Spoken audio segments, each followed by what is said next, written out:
My entire teaching career, I have been offended that my money is being used to fund a political agenda that is against my own moral code and against my fiscal beliefs as well.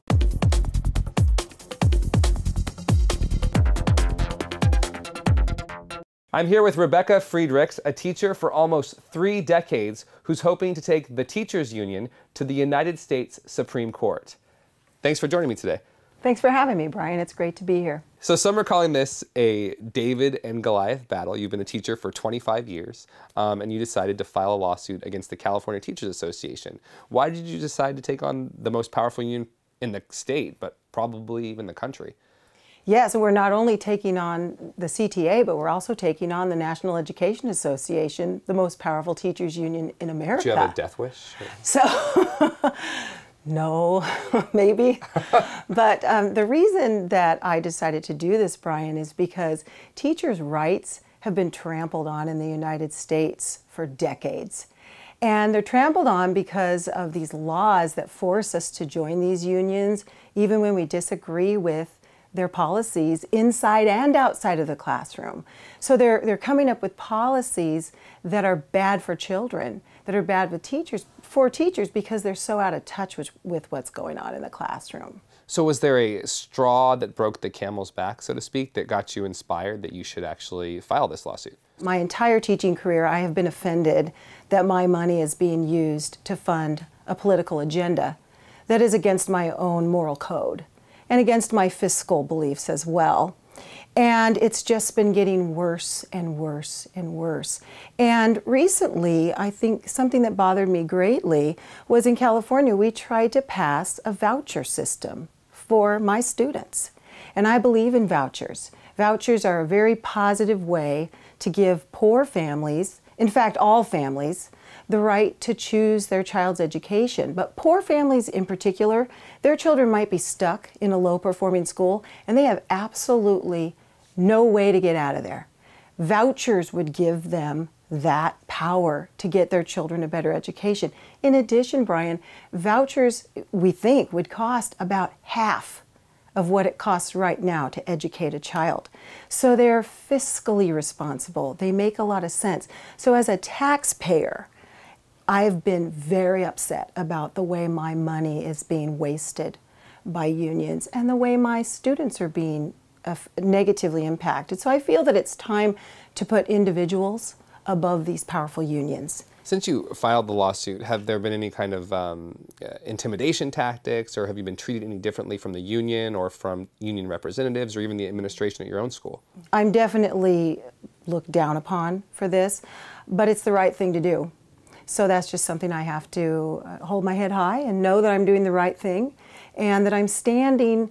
It's so interesting that I think a lot of people in education who would be negative towards someone like myself, they really don't understand. They're in the dark about where their money is being spent, and I think if they started to look into it and became educated on where their money is going, they would probably stand right behind me, because they would understand I'm fighting for their rights, their constitutional rights to free speech and free association. So one of the other interesting aspects of this story is that a lot of people don't know all of the different things the teacher union does in California, but also the benefits they get simply for being a union. Could you speak to that at all? What the unions do is they take forced union dues from teachers.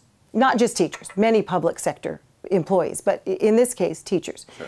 So the average teacher dues run $1,000 annually. They take this money and they spend it big time on politics. So they give all this money to the candidates that they can control. So then their candidates end up in the state assembly, the state senate, the White House. Their candidates have all the power. So now their candidates pass bills and laws that favor unions and do not favor the average American, do not favor myself. And here I am funding this union against my will, and there's nothing I can do to stop them from this behavior that I believe is unconstitutional. How do you respond to people who say, this, Rebecca, this is a waste of time. Lawsuits like this have been filed before.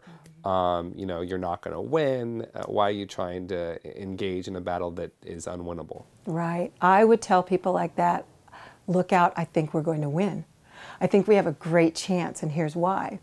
In 2012, there was a case that the Supreme Court heard called Knox versus SEIU. SEIU is another very powerful union. And our current Supreme Court justices decided 7-2 in favor of the employees. These employees were upset and arguing because their union had forced them to pay additional dues to fund some politics. And these people were like myself, they had opted out. So all of a sudden they're paying all these extra dues, and the union says, well, you can pay us the dues, and then next year you can write us a letter to get it back. So in other words, an interest-free loan to the unions. And these people said, oh no, this is unconstitutional. So they took it to the Supreme Court and they won. And in that Knox decision, Justice Alito, writing for the majority, stated that these compulsory union dues are a real boon for the union and that they are definitely an infringement on First Amendment rights, leaving open this huge invitation to us. And we RSVP'd YES, and here we are. We're headed to the Supreme Court.